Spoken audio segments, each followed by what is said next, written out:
It's not exactly his theme song. Can't you read the sign? But when Wes Delaney drives to work each morning, you can bet he is in tune with the idea motorists should be able to read those city signs. It can definitely be a lot of information coming at you. In his car are Post-it notes filled with locations where he spotted signs that were broken or blocked, Like the one on the dash I have here, I wrote down this morning. damaged, and in need of repair. We look after all the signing for the city of Winnipeg. By all. This section here is just construction signs only. This is a special event sign. There's another one here, honorary, that was just done this year, Mahatma Gandhi Way. Delaney means every traffic, transit, and trail sign you could think of. Every sign you see that's out there, it's here in our shop. So many, they've actually lost count of the number that are stored here. You could hardly blame them.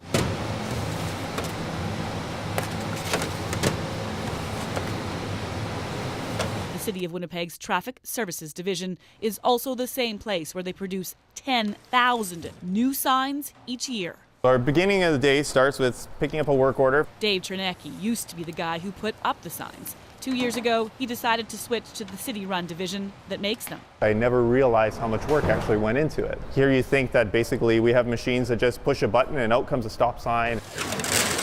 But it's a little more complex than that. Transit signs have names, stop numbers, phone numbers. Sunday. This is like Sunday stickers for like special events that go up all around the city all the time. Others, tiny dates and times. No matter the size, the average sign only survives about 10 years. If the vehicles don't get them, the weather will. The more signs on a pole, The wind is a big effect in the city. It's because the sign clusters are getting bigger now. the greater the odds it could go down. I'll try and find King Edward. So now we go over here. Meaning they not only have to replace the old ones, but build the new. Street signs are all cut out on vinyl, although they have nothing to do with the names. That's a cut above their pay grade, decided at City Hall. Have you ever laughed at some of them when they come through? All the time. Wink Street had came through and as I'm making the sign, I just kept thinking, I wonder if there's really a house called 40 Winks. So. Laughing because he can laugh at himself, or at least the street he once lived on. I grew up on Easy Street. And, For real? For real. There really is an Easy Street in Winnipeg. It's in St. Patel in Norman Park.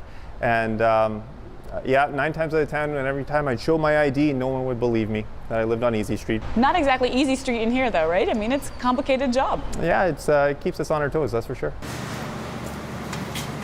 New suburbs keep them busy, not just because of the names, but because every bay and cul-de-sac also needs a sign telling folks where to park, where to go, where to stop.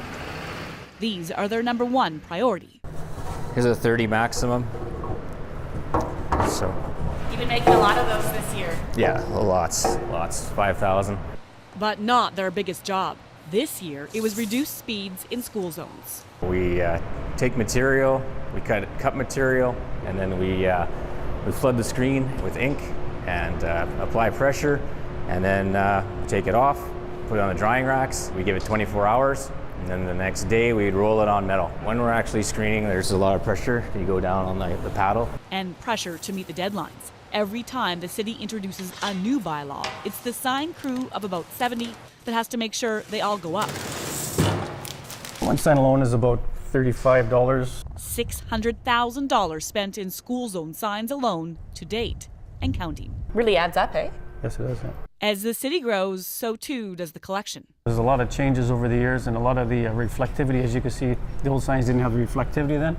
Not like nowadays where you put a headlight on it and it just glows in front of you. You'll see these little diamond designed within the sheeting itself. Mm-hmm. And what they have in each one of those little diamonds is tiny little glass beads. And you drive down at night, it's just so gorgeous to see that thing light up. It's pretty impressive. Just as they light up when they talk about their work. Do you find yourself now this guy that's paying more attention even when you go to a trip somewhere else to another city and be like, oh, that's a neat sign? It's awful, yeah, because my wife, it drives her nuts because I'll say, I made that sign, I know what that sign is, I know which one that is wrong, but in all honesty, it's funny because before, I would never even really notice a sign. Never would have paused to process the message and even the meaning. Do this, don't do that. Can't you read the sign? Behind each sign. Do you guys hate that song around here or what?